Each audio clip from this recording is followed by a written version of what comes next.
Elm və Təhsil Nazirliyinin tabeliyində fəaliyyət göstərən 1654 bağçanın 116 min yerli tutumu var və bu bağçalara qəbul ötən ildən elektronlaşdırılıb. Uşaqların bağçaya qəbulu zamanı xüsusi həssas qruplara aid olanlara üstünlük verilir. Bu barədə Elm və Təhsil Nazirliyində keçirilən brifinqdə bildirilib. Vurğulanıb ki, artıq bağça tərbiyəçilərinin işə qəbulu müsabiqə yolu ilə həyata keçirilir. Müsabiqə test və müsahibə olmaqla 2 mərhələdən ibarətdir.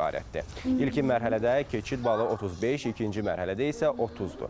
Ötən müsabiqədə müraciət edən 5500-dən çox namizəddən 4500-ü müsabiqəyə dəvət olunub. Onlardan 739-u müsahibə mərhələsində iştirak edib.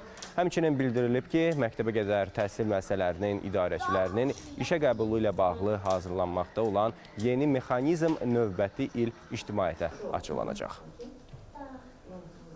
Məktəbə qədər təhsil müəssisələrində həm direktorların, həm müəllim və tərbiyəçilərin işə götürülməsi zamanı 2 yanaşma tətbiq olunur. Onun bir hissəsi məzmun və metodikadır.